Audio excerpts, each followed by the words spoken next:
नमस्कार दोस्तों। आइए तो हमारी आज घटना चक्र सीरीज में आज हम जनरल साइंस को प्रारंभ करने जा रहे हैं। जनरल साइंस जो है आपके बीपीएससी में 3 सेक्शन बहुत ज़्यादा इम्पोर्टेंट हैं, जिसको कहते हैं साइंस। एक है आपका हिस्ट्री, एक है आपका बिहार, स्टैटिक प्लस करेंट।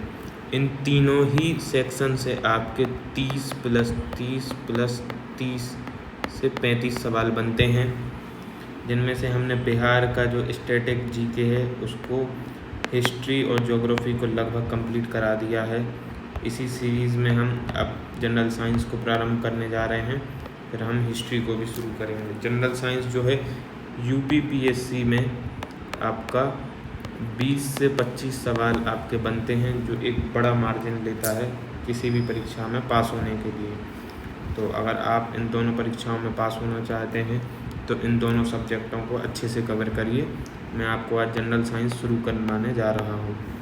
तो आज इसका हम थ्योरी पोर्शन भी देख लेते हैं, फिर इसके बाद हम प्रैक्टिस क्वेश्चन करेंगे सॉल्व। मात्रक, जिसको इकाई कहते हैं, किसी भी भौतिक राशि को मापने के लिए उस राशि के एक निश्चित परिमाण को मानक मान लेते हैं तथा इस मानक को कोई नाम दे देते हैं। इसी को उस राशि का मात्रक भी कहते हैं। भौतिक राशियों के मापन के लिए निम्नलिखित 4 पद्धतियाँ प्रचलित हैं, जिनमें से जो लोकप्रिय है हमारी वह कौन सी है? एसआई पद्धति, ये वाली, ये इम्पोर्टेंट भी है। एवं एक उसके बाद इम्पोर्टेंट है सीजीएस पद्धति। इस पद्धति में लंबाई, द्रव्यमान तथा समय के मात्रक क्रमशः सेंटीमीटर, ग्राम तथा सेकंड होते हैं, इसलिए इसे सेंटीमीटर, ग्राम, सेकंड या सीजीएस पद्धति कहते हैं। इसे फ्रेंच या मीट्रिक पद्धति भी कहते हैं।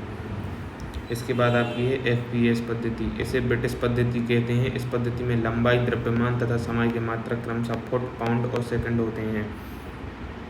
इसके बाद सीधे आते हैं हम अपने इम्पोर्टेंट एसआई सीरीज में। वर्ष 1960 में पेरिस में अंतर्राष्ट्रीय मापतौल के महाधिवेशन में इस पद्धति को स्वीकार किया गया। वर्तमान में इसी पद्धति का प्रयोग किया जाता है।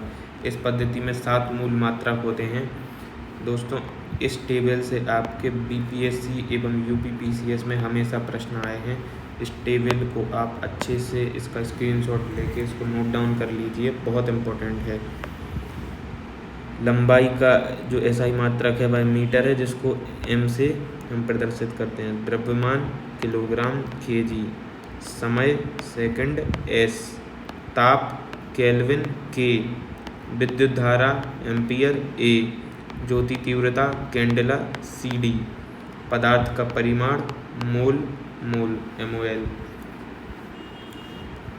इसके बाद जो ये सारी चीज़ें हैं ये फैक्चुअल हैं। मीटर की परिभाषा है, किलोग्राम की परिभाषा है, सेकंड की परिभाषा है, एम्पियर की परिभाषा एवं केल्विन की परिभाषा एवं कैंडेला की परिभाषा। आइए देख लेते हैं। नई परिभाषा के तहत 1 मीटर वह दूरी है जो निर्वात में प्रकाश की किरण सेकंड के 1/299 79 24 98वें हिस्से में तय करती है। किलोग्राम की परिभाषा क्या है? 1 किलोग्राम पेरिस में रखे प्लेटिनम इरेडियम के एक विशेष टुकड़े का द्रव्यमान माना गया है। व्यवहार में 1 किलोग्राम 4 डिग्री सेंटीग्रेड के 1 लीटर जल का द्रव्यमान होता है। हालांकि मई 2019 से भारत सहित विश्व के 101 देशों ने किलोग्राम की नई परिभाषा को अपना लिया है। अब 1 किलोग्राम को प्लांक नियतांक के आधार पर मापा जाएगा। सेकंड, वह समय अंतराल है जिसमें परमाणु घड़ी में सीजियम 133 परमाणु 9 192 631 770 कंपन करता है। एम्पियर की परिभाषा, 1 एम्पियर विद्युत धारा वह धारा है जो निर्वात में 1 मीटर की दूरी पर स्थित 2 सीधे अनंत लंबाई के समानांतर तारों में प्रवाहित होने पर प्रत्येक तार की प्रति मीटर लंबाई पर तारों के बीच 2 × 10 के ऊपर -7 न्यूटन का बल प्रदान करती है। मई 2019 से अंगीकृत नई परिभाषा के तहत एम्पियर मूल विद्युत आवेश एलिमेंट्री इलेक्ट्रिक चार्ज के आधार पर परिभाषित किया जाएगा। केल्विन की परिभाषा, 1 केल्विन जल के त्रिक बिंदु के ऊष्मागतिक ताप का 1/273.16 भाग है। मई 2019 से अंगीकृत नई परिभाषा के तहत केल्विन को बोल्ट्जमैन नियतांक बोल्ट्जमैन कांस्टेंट द्वारा परिभाषित किया जाएगा। कैंडेला की परिभाषा, किसी निश्चित दिशा में किसी प्रकाश स्रोत की ज्योति तीव्रता 1 क्विंटला तब कही जाती है जब यह स्रोत उस दिशा में 540 गुणा 10 के ऊपर 12 घात हर्ट्ज आवृत्ति तथा 1/683 वोट रेडियन तीव्रता का एक वर्णीय प्रकाश उत्सर्जित करता हो। यह टेबल है, इसको भी आप स्क्रीनशॉट लेके इसको नोट डाउन कर लीजिए। ये कुछ फॉर्मूला है, सूत्र इनको कहते हैं। मूल की परिभाषा एवं व्युत्पन्न मात्रक, ये इतने इम्पोर्टेंट नहीं है, फिर भी आप इनके स्क्रीनशॉट लेके इनको आप अच्छे से कर लीजिएगा। अब हम सीधे अपने प्रश्न पर आते हैं। निम्नलिखित में से कौन सी मूल भौतिक राशि है? आपका उत्तर सी, विद्युत धारा। लंबाई, द्रव्यमान, समय, ताप, विद्युत धारा, ज्योति तीव्रता तथा पदार्थ का परिमाण 7 मूल भौतिक परिभाषाएं हैं, भौतिक राशियां हैं। भौतिक राशियों की जब बात होगी तो कौन कौन से? लंबाई, द्रव्यमान, समय, ताप, विद्युत धारा, ज्योति तीव्रता, पदार्थ का परिमाण, 7 मूल भौतिक राशियां हैं। मूल राशियों के मात्रक एक दूसरे से पूर्णतः स्वतंत्र हैं तथा इनमें से किसी एक को किसी अन्य मात्रक में बदला अथवा उससे संबंधित नहीं किया जा सकता। देखिए, हाल ही में पूछा गया यह प्रश्न है 66वीं बीपीएससी में, तो आप समझ सकते हैं इस टॉपिक से कितने इम्पोर्टेंट प्रश्न बनते हैं। अभी हम हाल ही में बात कर रहे थे यूपीपीएससी में भी इनसे संबंधित प्रश्न पूछे जाते हैं, तो आप इनको अच्छे से कवर करिए। दूसरा, शक्ति का मात्रक है। शक्ति का मात्रक क्या है? वॉट। भौतिकी में शक्ति या विद्युत शक्ति वह दर है जिस पर कोई कार्य किया जाता है या ऊर्जा संचरित होती है। शक्ति अर्थात पी, पावर, कार्य, वर्क बटे समय। शक्ति का ऐसा ही मात्रक वाट है जो जूल प्रति सेकंड के बराबर होता है। अगला, थर्ड, शक्ति, विद्युत शक्ति की इकाई कौन सी है? तो इसका आंसर होना चाहिए ए, एम्पियर। देखते हैं, यह प्रश्न 2018 बीपीएससी में भी पूछा गया एवं 2019 लगातार 2 वर्ष पूछा गया। विद्युत शक्ति की इकाई एम्पियर है। माफ़ करिए, इसका उत्तर जो है डी बताया गया है। विद्युत शक्ति की ये बात कर रहे हैं। अभी हमने पढ़ा विद्युत शक्ति वह दर है जिस पर कोई कार्य किया जाता है। इसको एम्पियर नहीं कहेंगे, वोट कहेंगे। माफ़ करिएगा, हमसे थोड़ी सी गलती हो गई। चौथा, बल का मात्रक है। बल का मात्रक क्या है? न्यूटन ने ही इसकी खोज भी करी थी, तो इसको बल का मात्रक न्यूटन है। बल, फोर्स का ऐसा ही मात्रक न्यूटन या किलोग्राम मीटर प्रति सेकंड होता है। बल बराबर क्या है? द्रव्यमान गुणित त्वरण। किसी वस्तु पर लगा बल वस्तु के द्रव्यमान तथा उसमें उत्पन्न त्वरण के गुणनफल के बराबर होता है। कार्य का मात्रक क्या है? जूल। जब किसी वस्तु पर बल लगाकर विस्थापन उत्पन्न किया जाता है तो बल द्वारा किया गया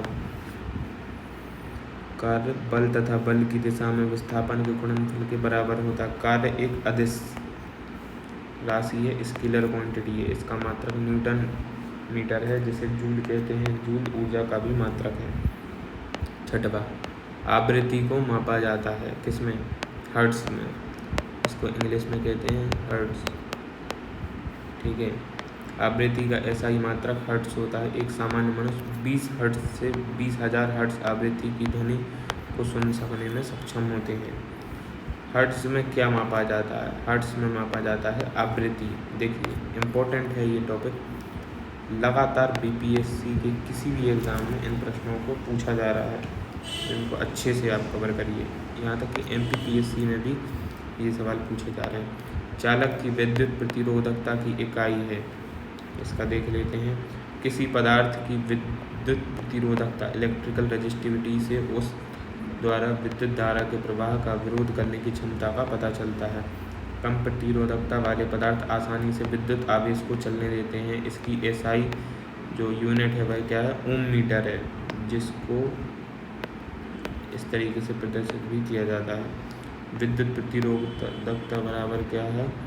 RA/L, जहाँ R पदार्थ का विद्युत प्रतिरोध ओम में, L पदार्थ के टुकड़े की धारा की लंबाई में दिशा में लंबाई मीटर में, A धारा की दिशा के लंबवत पदार्थ का क्षेत्रफल वर्ग मीटर में। दिए गए विकल्पों में फेराड धारिता का, वोल्ट विद्युत विभवांतर का, एम्पियर विद्युत धारा का तथा ओम विद्युत प्रतिरोध का मात्रक है।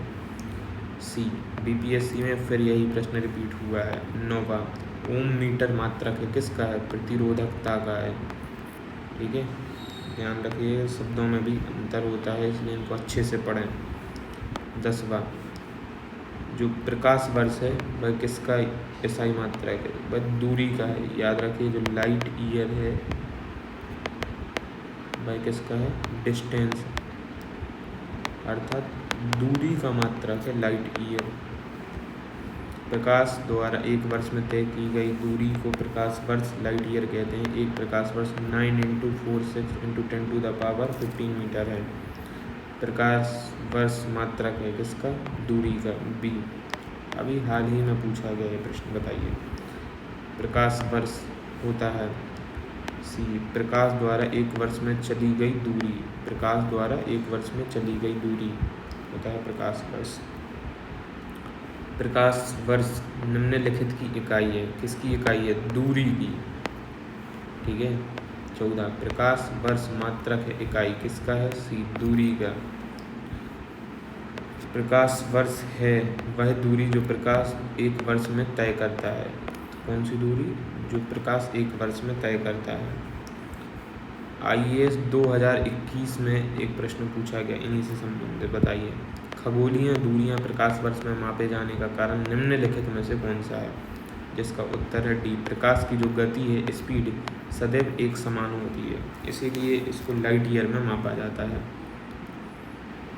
खगोलीय दूरियां विशेष रूप से ग्रहों के बीच दूरियां, तारों के बीच दूरियां इतनी विशाल होती हैं कि उन्हें मील या किलोमीटर में व्यक्त करना अत्यधिक दुष्कर कार्य हो सकता है। अतः उन्हें AU एस्ट्रोनॉमिकल यूनिट, प्रकाश वर्ष, पार्सेक इत्यादि में मापा जा सकता है। पूरे ब्रह्मांड में प्रकाश की गति स्थिर कांस्टेंट होती है और यह उच्च परिशुद्धता, हाई प्रिसीजन के लिए जानी जाती है। इसी कारण खगोलीय दूरियों को प्रकाश वर्ष में मापा जाता है।